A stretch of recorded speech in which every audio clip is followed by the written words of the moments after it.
नमस्कार मैत्रिणींनो, तर आजचा व्हिडिओ खूपच रिक्वेस्टेड होता। बऱ्याचशा मैत्रिणींनी मला कमेंट्स केलेल्या की तुम्ही तुमच्या झाडांना कुठली खतं वापरतात त्यावर एक प्रॉपर डेडिकेटेड व्हिडिओ करा। तर आजचा व्हिडिओ त्यावरच आहे।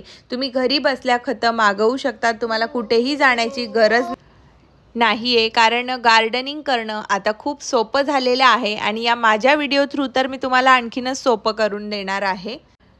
प्रत्येकालाच वाटत असतं आपल्या घराजवळ एक छोटीशी बाग असावी आणि नेहमीच ती हिरवाईने नटलेली असावी, असं प्रत्येकालाच वाटत असतं। गावाकडे आपण जेव्हा असायचो तर तेव्हा छान अशी बाग तिथे असायची, भरपूर अशी झाडांसाठी जागा असायची। बट आजकालच्या या शहरातल्या जीवनात आपली फ्लॅट सिस्टीम जी आहे ती आता जास्तच भरत चाललेली आहे असं म्हणावं लागेल आणि त्यामुळेच आता बागेसाठी आपल्याला पुरेशी जागा मिळत नाही।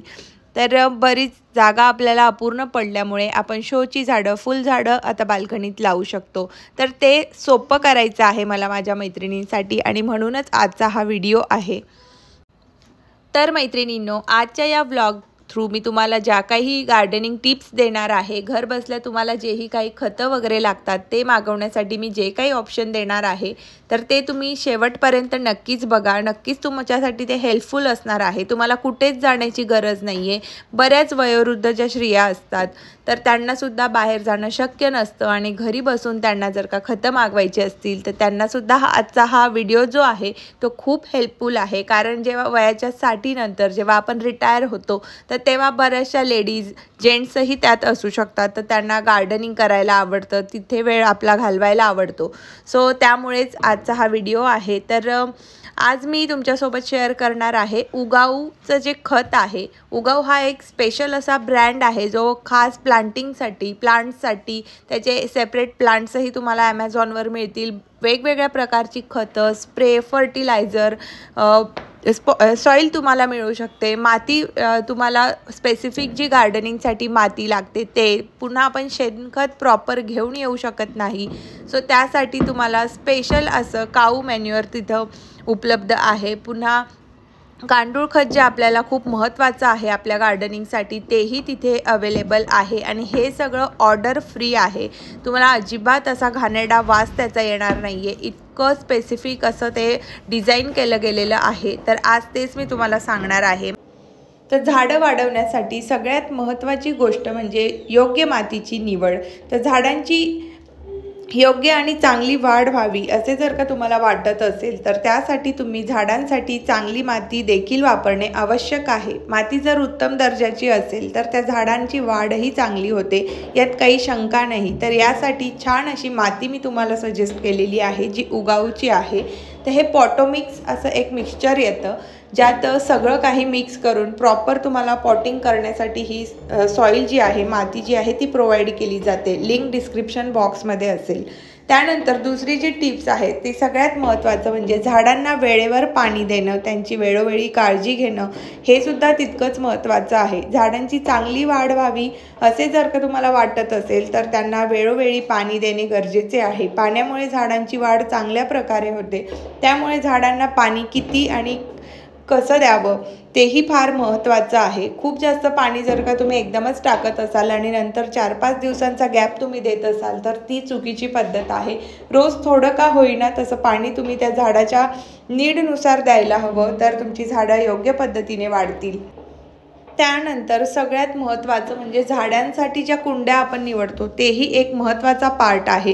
तर मातीच्या कुंड्या कधीही बेस्ट ऑप्शन आहे झाडांच्या योग्य वाढीसाठी। बट आजकालच्या या जीवनात आपण मातीच्या कुंड्यांना व्यवस्थित मेंटेन करू शकत नाही आहे, सो त्यामुळे सध्या प्लास्टिकच्याच कुंड्या जिथे आपण बघतो तिथे आहेत। आणि जास्तीत जास्त जर का तुमच्याकडे असेल मेंटेनन्सला वेळ तर तुम्ही सिरॅमिकच्या कुंड्या वापरू शकता, ज्या हेवी असतात बट दिसायला पण खूप सुंदर असतात।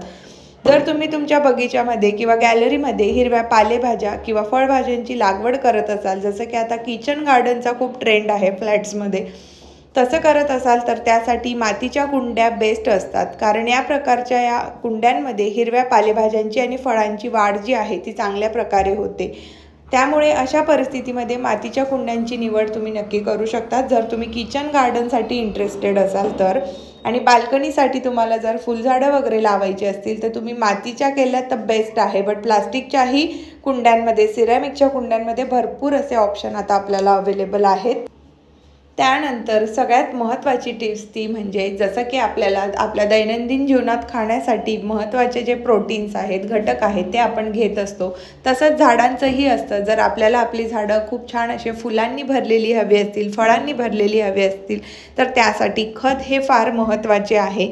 तर खत कुठले वापरावे, तर छान असे ऑर्गॅनिक खतं तुम्ही जर का वापराल तर तुमच्या झाडांना छान आणि जास्त काळ त्याचा इफेक्ट दिसेल। कारण आजकाल केमिकलाइज फर्टिलायझर खूप आलेले आहेत, जे स्प्रे केल्यानंतर इन्स्टंट तुम्हाला 4 ते 5 दिवसात तुमच्या झाडावर कळ्या दिसतील, असेही फर्टिलायझर आहेत। बट आज मी तुमच्यासोबत जे शेअर करणार आहे, जे तुम्हाला आता दिसतंय, ते अतिशय ऑथेंटिक प्रोडक्ट आहे। हे उगावचे जे प्रोडक्ट्स आहेत ते ॲमेझॉनला इझिली तुम्हाला अवेलेबल आहेत।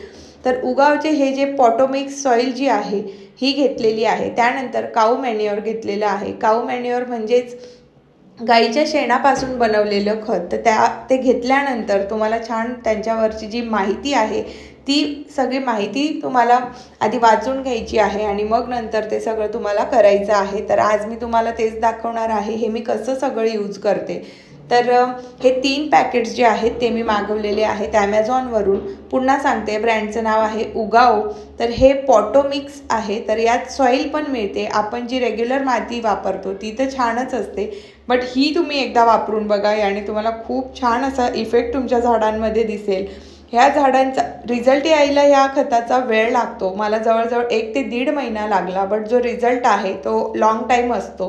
तर या ठिकाणी मी थोडे जे आहे ते पॉटोमिक्स सॉईल घेतलेली आहे, त्यानंतर जे काऊ मॅन्युअर आहे ते घेतलेलं आहे। असं थोडं थोडं तुम्हाला 2 वेगवेगळ्या टबमध्ये सेपरेट करून घ्यायचं आहे आणि सगळं थोड्या थोड्या प्रमाणात व्यवस्थित मिक्स करून मग तुम्ही जेव्हा नवीन प्लांट्स लावत असाल किंवा तुमचे जुने प्लांट्स जे आहेत त्यांची माती तुम्हाला चेंज करायची असेल, तिथे तुम्ही ॲड करू शकता। तर आजच्या व्हिडिओमध्ये मी तुम्हाला डिटेल सांगितलेलं आहे कसं मिक्स वगैरे करतो। तर हे पॉटोमिक्स घेतलेलं आहे, त्यानंतर आता हे काऊ मॅन्युअर आहे। तर गाईच्या शेणाचं फार महत्त्व आहे खतांमध्ये। तर आपण डिरेक्टली ते न टाकता आपल्याला हे घरी बसून ऑनलाईन आपण हे सगळं मागवू शकतो। यात ऑप्शन्स आहेत, 1 किलो, 2 किलो, 5 किलो, तुम्ही हव्या त्या क्वांटिटीमध्ये तुमच्या जितके प्लांट्स आहेत त्यानुसार मागवू शकतात। तर इथं ते पण मी थोड्या प्रमाणात मिक्स करून घेतलेलं आहे आणि हे सगळं मिक्सचर जर का तुम्हाला यात अजून कमी पडत असेल तर तुम्ही तुमच्याकडची असलेली जुनी माती जी आहे, जुन्या झाडांची जी आपण चेंज करणार आहोत, त्यातही तुम्ही हे मिक्स करू शकतात। तर ॲमेझॉनवरून मी हे 3 जे इन्स्ट्रुमेंट्स तुम्ही म्हणू शकतात हे मी मागवलेले आहेत, सगळं मिक्सिंग वगैरे करण्यासाठी, जेणेकरून आपले हात जे आहेत ते घाण होणार नाहीत। तर हे सगळं तुम्हाला अशा पद्धतीने मिक्स करून घ्यायचं आहे। अगदी व्यवस्थित प्रॉपर मिक्स केल्यानंतरच तुम्हाला हे पॉट्समध्ये ॲड करायचं आहे। तर तेही पुढे मी तुम्हाला सगळं दाखवणारच आहे। तर आता मी तुम्हाला थोडक्यात झाडांबद्दलची माहिती देते। तर काही जी झाडं आहेत आपल्याला बऱ्याच आता रील्स थ्रू, व्हिडिओ थ्रू बघायला मिळतं, तर वास्तुशास्त्रानुसार बरेचसे असे 20-30+ उत्तम असे झाडं आहेत जे वास्तूसाठी खूप चांगले आहेत। तर त्यातलेच काही झाडं मी आज तुम्हाला सांगणार आहे। तर मैत्रिणींनो, बऱ्याच ठिकाणी आपण ऐकत असतो की हे झाड लावलं तर असं होईल, ते झाड लावलं तर तसं होईल। यात मोस्टली मनी प्लांटबद्दल खूप बोललं जातं। तर वास्तुशास्त्रानुसार घरासाठी अनेक झाडे आहेत जी हवा स्वच्छ करतात आणि आश्चर्यकारक फायदे देखील तुम्हाला देतात। तुमच्या घराच्या सभोवतालची झाडे देखील तुमच्या घरातील सकारात्मकतेत भर घालू शकतात। वास्तूमधील काही सर्वोत्तम वनस्पतींमध्ये ज्या वनस्पती वास्तुशास्त्रानुसार महत्त्वाच्या आहेत आणि फायदेशीर देखील आहेत, त्याच वनस्पती मी तुम्हाला आज सांगणार आहे। तर बांबू वनस्पती घराचा पूर्व किंवा आग्नेय कोपरा इथे तुम्ही ठेवू शकतात। त्यानंतर कडुनिंबाचे झाड वायव्य कोपऱ्यात तुम्ही ठेवू शकतात। मनी प्लांट आग्नेय कोपऱ्याच्या दिशेत तुम्ही ठेवू शकतात। त्यानंतर शांतता लिली जी असते दक्षिण किंवा पश्चिम दिशेत तुम्ही ठेवू शकतात। तुळस पूर्व, ईशान्य आणि उत्तर दिशेत तुम्ही ठेवू शकतात।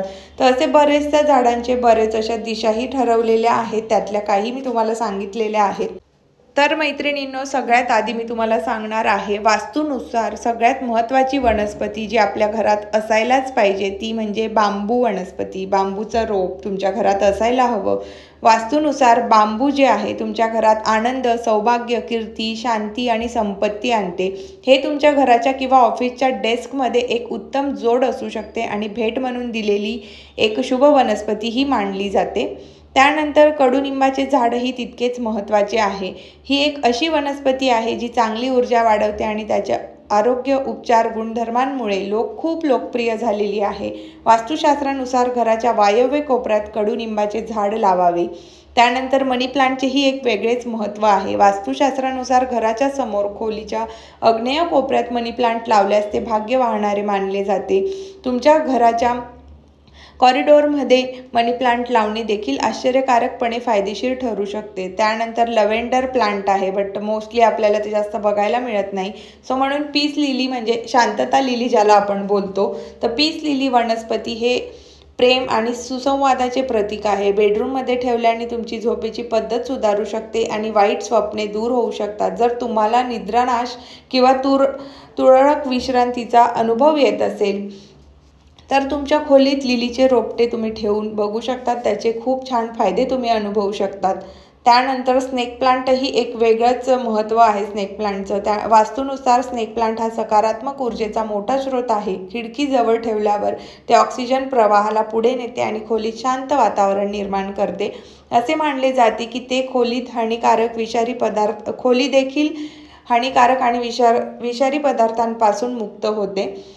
त्यानंतर तुळसचं महत्त्व तर तुम्हाला सांगण्याची गरजच नाही आहे. तुळशी आपल्या घरासाठी किती फायदे आहेत तुळशीचे हे तुम्हाला माहीतच आहे. तुळशीच्या रोपाला हिंदू संस्कृतीत एक पवित्र स्थानसुद्धा आहे आणि कुटुंबातील सदस्यांनी वारंवार सुशोभित केले आहे.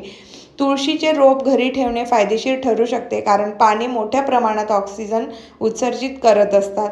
तर त्याचप्रमाणे भरपूर अशी झाडे आहेत, बट आत्ताच्या या फ्लॅट संस्कृतीत कुठले महत्त्वाचे आहेत ते मी तुम्हाला सांगितले. आणि लास्ट जे आहे ते म्हणजे रबर प्लांट. तर रबराचे रोप घरामध्ये लावल्यास ते शुभ मानले जाते. घरासाठी रबर वास्तू रोपे आर्थिक समृद्धी, संपत्ती आणि व्यावसायिक यश मिळवून देतात असे मानले जाते. रबर प्लांट आग्नेय दिशेला ठेवावा, नसल्यास ते दुर्दैव आणू शकते. त्यानंतर मैत्रिणींनो, जेड प्लांट जे सगळ्यात छान आणि दिसायलाही सुंदर दिसतात. जेड प्लांट जे आहे, जेड वनस्पती नशीब आणि समृद्धी आणण्यासाठी ओळखली जाते आणि प्रगतीचे प्रतीक आहे. त्यामुळे मैत्री वाढेल असेही मानले जाते. वास्तूनुसार जेड वनस्पती जे आहे ते आग्नेय दिशेला ठेवायला हवं. तर इतकी जी आपल्याला फॅमिलियर वनस्पती जे आहेत, झाडं जे आहेत त्यांबद्दल मी तुम्हाला आज माहिती देण्याचा प्रयत्न केलेला आहे. तर त्यानंतर येऊयात आता आपलं सॉईल मिक्सिंग, पॉटिंग कसं करायचं त्या विषयावर. तर या ठिकाणी तुम्ही बघू शकतात काही जुने प्लांट्स आहेत, काही जे मी आत्ता रिसेंटली परचेस केलेले आहेत ते आहेत. तर यात थोडीशी मी जी माझ्याकडे ऑलरेडी पॉटमधली जी माती होती ती थोडी आणि थोडी ही सॉईल असं सगळं मिक्स करून व्यवस्थित असं भरून घेते. तर ऑलरेडी तुम्ही ते सगळं क्लिप्समध्ये बघितलेलं आहे. तर आता यात जे काही नवीन प्लांट्स मी आणलेले आहेत, जे मला ॲड ऑन करायचे आहेत माझ्या बाल्कनीत, तर त्यांना मी आता व्यवस्थित पॉटमध्ये ॲड करणार आहे. तर आता तुम्ही बघू शकतात पहिल्या ज्या पॉटमधली जे सगळं माती वगैरे जेही काही खत मी मिक्स केलेले तर ते ऑलरेडी माझे वापरून झालेले आहे. तर आता माझ्याकडे जे लेफ्ट साईडचं स्टँड आहे त्यातले जेवढेही प्लांट्स आहेत ते मी आता चेंज करणार आहे बऱ्यापैकी. तर आता मी तेच करत आहे. तर इथे सगळी जी माती आहे ती काढून घेतलेली आहे आणि जे हे नवीन जास्वंदाचं रोप आहे ते मी इथे लावत आहे. तर हे जे रोपं आपण जेव्हा नर्सरीमधून आणतो तर ते आणल्या लगेचच लावायचे नसतात. त्यांना वातावरण बदलल्यामुळे 1 ते 2 दिवस तुम्हाला आपल्या घराच्या ज्या वातावरणात आहे, आपलं जे आपण आणतो घरी आणल्यानंतर तर त्या वातावरणात मिक्स व्हायला त्यांना 1 ते 2 दिवस द्यायचे आणि त्यानंतर मग ते जे प्लांट्स आहेत ते तुम्ही लावायचे आहेत. तर अशा पद्धतीने मी इकडे ती सगळी माती वगैरे काढून घेतलेली आहे. ते जे प्लास्टिक असतं त्यालाही तुम्ही बघू शकतात होल्स असतात जेणेकरून हवा आत गेली पाहिजे. सो म्हणून आपण ज्याही कुंड्या वापरतो तर त्यांनासुद्धा 2 किंवा 3 होल करून घ्यायचे. त्यानंतर थोडीशी खाली माती असू द्यावी आणि नंतर डिरेक्टली मग जे न्यू प्लांट आपण आणतो ते त्यात ॲड करायचं. जसं की मी केलेलं आहे. आणि नंतर आपण जे हे मिक्सचर तयार केलेलं आहे 3 वेगवेगळ्या टाईपचं, जे एकात काऊ मॅन्युअर आहे, गाईचं खत आहे, त्यानंतर एका ह्याच्यात पॉटो मिक्स जे आहे ते आहे, आणि त्यानंतर उगावची जी बेस्ट सॉईल आहे प्लांटसाठी ती आहे. तर हे तिघांचं जे मिक्सचर आहे ते असं साईड बाय साईड टाकून घ्यायचं आहे. आणि मधली जी माती आहे ती मी चेंज केलेली नाही आहे प्लांटची, कारण त्यात त्याचे मुळं व्यवस्थित ग्रो झालेले आहेत. सो त्यामुळे तर अशा पद्धतीने मिक्स करायचं आहे. आधी पण मी तुम्हाला पूर्ण मिक्सिंगची प्रोसिजर दाखवलेली आहे, जेणेकरून तुम्हाला प्रॉपर कळेल. झाडांची माहिती देता देता व्हिडिओसुद्धा चालू आहे आणि तुम्ही बघू शकतात अशा पद्धतीने एक प्लांट तुम्हाला लावायचा आहे. तर एक एक प्लांट करत असे मी सगळ्या प्लांट्सला छानपैकी ही माती व्यवस्थित पुरेल अशी लावलेली आहे. भरपूर क्वांटिटीमध्ये येतं. तुम्ही 1 किलो घेऊ शकता, 2 किलो, 3 किलो, 5 किलो, तुम्हाला हव्या त्या क्वांटिटीत तुम्ही ते ऑर्डर करू शकतात. सगळ्यात बेस्ट आहे आणि ऑर्गॅनिक आहे. केमिकलने पटापट आपल्याला रिझल्ट मिळतो, बट हे जे काही ऑर्गॅनिक प्रोडक्ट्स आहेत यांचा रिझल्ट तुम्हाला 1 ते 1.5 महिन्यात दिसेल, बट तो लॉंग लास्टिंग रिझल्ट असेल. सो त्यामुळे तर मैत्रिणींनो, सगळे जेही काही मी खतं वापरलेले आहेत, जे इन्स्ट्रुमेंट मी वापरलेले आहेत, त्यांच्या सगळ्यांच्या लिंक्स ज्या आहेत त्या डिस्क्रिप्शन बॉक्समध्ये असतील. ते सगळं तुम्हाला इझिली अवेलेबल आहेत ॲमेझॉनवर. ॲमेझॉनच्या सगळ्या लिंक्स तुम्हाला मी दिलेल्या आहेत. हा व्हिडिओ इन्फॉर्मेशनसाठीच मोस्टली मी बनवलेला, तर यात फक्त आणि फक्त इन्फॉर्मेशन दिलेली आहे. यानंतर झाडांना कशी फुलं आली, काय ते सगळं, आणि माझा जो बाल्कनीचा मेकओव्हर आहे, आता समर गार्डन मी कसं केलेलं आहे त्या रिलेटेड याचा नेक्स्ट पार्ट असणार आहे. तर आय होप की तुम्हाला आजचा व्हिडिओ आवडला तर असेल आणि हेल्पफुल नक्कीच असेल. तर जर तुम्हाला आवडलेला असेल, लाईक करायला विसरू नका आणि चॅनलला सबस्क्राईब करा जर या चॅनलवर नवीन असाल.